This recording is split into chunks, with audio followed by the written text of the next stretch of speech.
Hi, I'm Delia, and for this video, we would be discussing the agouti, the hunter number one game animal in Trinidad and Tobago.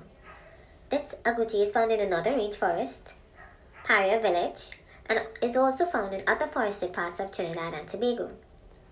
But first, let me tell you some facts about the agouti. The scientific name for the agouti is Dacia procta agouti, and is also known as the Brazilian agouti. The average agouti weighs about between 3 kg and 6 kg with a body length of 49 to 64 centimeters. They are medium-sized, cabiomorph rodents with brown fur consisting of darker spots of brown covering their upper body and white stripe running down the center of their underside.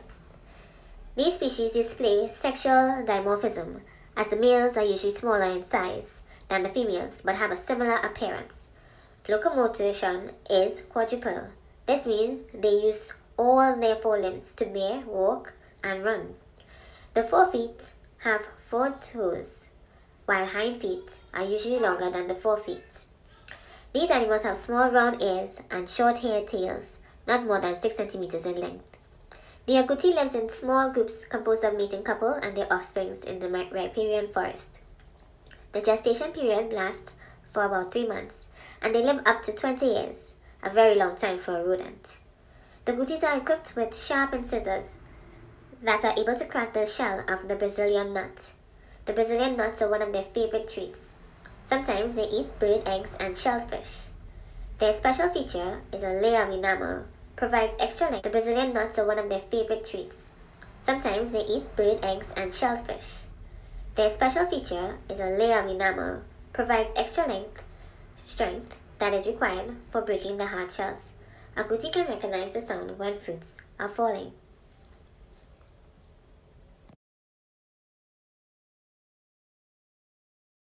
According to the Conservation of Wildlife Act, Chapter 67 of the Laws of Trinidad and Tobago, hunting is permitted between the first day of October and the last day of February. There are game sanctuaries identified for hunting. Any hunting party must have a permit to enter any forest reserve. These regulations with the Conservation of Wildlife Act give game species a fair chance, as hunting ought to be a sporting activity and not an onslaught of game species. The collaboration of game wardens and other law enforcement agencies ensure that the law is upheld and ensures the public are informed of the Wildlife Act. This is helpful in regulating the species population from which the environment and the wildlife will ultimately benefit.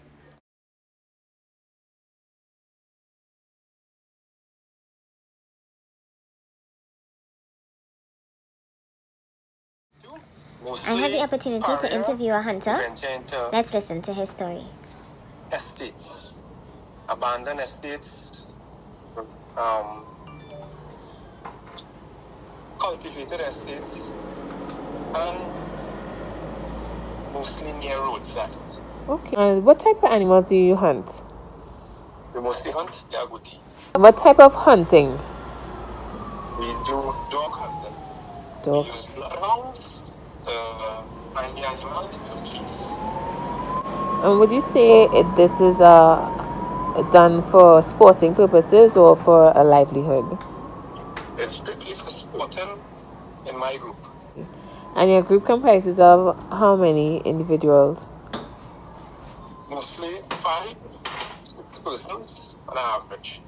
Can you just explain just a little of the type of vegetation that we have in these forest area? We have more long-term crops like cocoa estates, orange estates, mostly citrus, seeing that the cocoa industry has dropped for the past couple, maybe 15 years ago. So most of the cocoa estates have been abandoned or chopped down and recultivated with citrus. What value would you place on a catch? Value? How would you know that you had a successful hunt? Right, value? You can't put a price to recreation. You can't put a price to peace of mind. So when you think hunting and as a sporting event, the value it may be little to others, it may be high to me. But in the to put a price. I don't think I'll be able to put a price on it. Because sometimes we go out for the day, our expenses may be more than what we catch. Sometimes we catch none. But we still have to put gas in our vehicles. We still have to mind our dogs throughout the year. And we may go out on 4 or 5 hunts and come back home payless, empty-handed. So we really cannot put a price to our sport. It is as if it's a sport that we venture into. And could you tell me the method of hunting?